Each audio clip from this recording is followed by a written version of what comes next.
নমস্কার বন্ধুরা, আজকের এই ভিডিও শুধুমাত্র রাজ্যের 1,30,000 সিভিক ভলেন্টিয়ারদের উদ্দেশ্যে।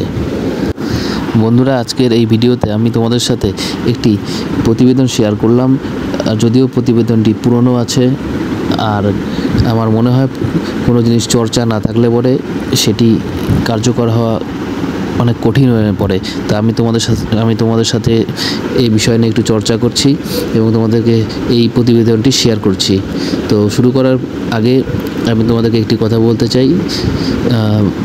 রাজ্যের যত সিভিক ভলেন্টিয়ার, গ্রিন পুলিশ এবং অন্যান্য ক্যাজুয়াল কর্মচারীরা আছো, তোমরা এই চ্যানেলটি অবশ্যই সাবস্ক্রাইব করো, আর ভিডিও ভালো লাগলে লাইক, কমেন্ট, শেয়ার প্রচুর পরিমাণে করবে। তো চলো বন্ধুরা, ভিডিওটি শুরু করা যাক। এখানে লেখা রয়েছে প্রথমে হেডলাইন্স: সিভিকদের বেতন বৃদ্ধি নিয়ে নির্দিষ্ট রূপরেখা বানাতে তৎপর নবান্নে।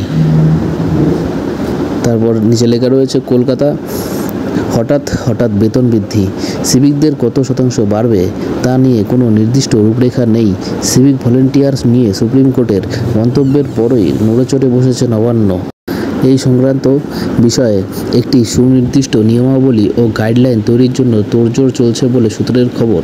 পাশাপাশি সিভিকদের বেতন দিয়ে পুলিশ বাজেট থেকে কত টাকা খরচ হয়েছে তা হিসেব নিকেশ শুরু হয়েছে বলে জানা যাচ্ছে। চলতি বছরে সিভিক ভলেন্টিয়ারদের জন্য 1,000 টাকা বেতন বৃদ্ধি করে রাজ্য সরকার। সব মিলিয়ে তারা 10,000 টাকার কিছু বেশি হাতে পাবেন। এর জন্য রাজ্যর 180 কোটি বরাদ্দ করেছে। তবে এখানে একটা কথা বলতে চাই, সিভিক ভলেন্টিয়াররা কিন্তু 10,000 টাকার বেশি পান না। তারা একদম পুরোপুরি 10,000 টাকাই পান, এর বেশিও না কমও না। হ্যাঁ, কম হয় যখন টাকা কাটা হয় অনেক কিছুতে, সেক্ষেত্রে কম হতে পারে, কিন্তু বেশি টাকা পান না। এই জিনিসটা এখানে ভুল বলা হয়েছে। যাই হোক, নবান্ন সূত্রের খবর, সিভিকদের বেতনের জন্য নির্দিষ্ট কোনো হেড নেই। রাজ্য পুলিশের জন্য বরাদ্দ বাজেটের টাকা থেকেই কাটছাঁট করে তাদের প্রতি মাসের বেতন মেটানো হয়। এর ফলে প্রতি মাসে রাজ্য সরকারের বিপুল পরিমাণ টাকা চলে যায় এই খাত থেকে, যে কারণে অনেক জিনিস কেনাকাটা আটকে যাচ্ছে। সিভিকদের বেতন কোথা থেকে হচ্ছে তার নথি প্রস্তুত করছেন প্রশাসনের কর্তারা।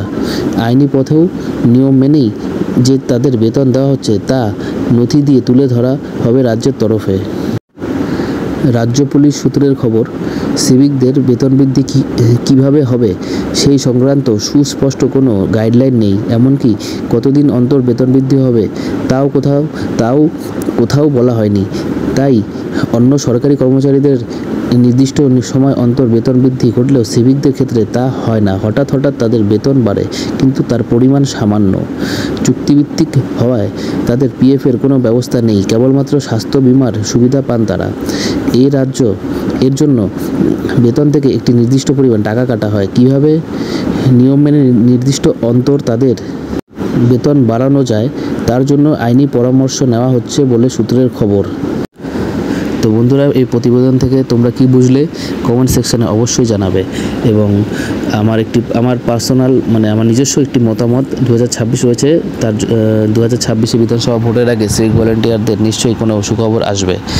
এবং এই কথা ঠিক যে 10,000 টাকা সংসার একদম চলে না এখনকার দিনে। তো 2026-এর আগে যদি কোনো সম্মানজনক বেতনের ব্যবস্থা করা হয় তাহলে সিভিক ভলেন্টিয়ারদের খুব উপকার হবে। 1,30,000 সিভিক ভলেন্টিয়ারদের পরিবারের অনেক উপকার হবে। তো সরকারের কাছে বিনীত নিবেদন, সিভিক ভলেন্টিয়ারদের বেতনটি সম্মানজনক জায়গায় আনা হোক এবং বছরে একটি নির্দিষ্ট হারে বেতন বাড়ানোর ব্যবস্থা করা হোক। তো বন্ধুরা, ভিডিওটি ভালো লাগলে তোমরা আমার চ্যানেলটি অবশ্যই সাবস্ক্রাইব করবে এবং ভিডিওটিতে লাইক, কমেন্ট, শেয়ার প্রচুর পরিমাণে করবে। নমস্কার বন্ধুরা।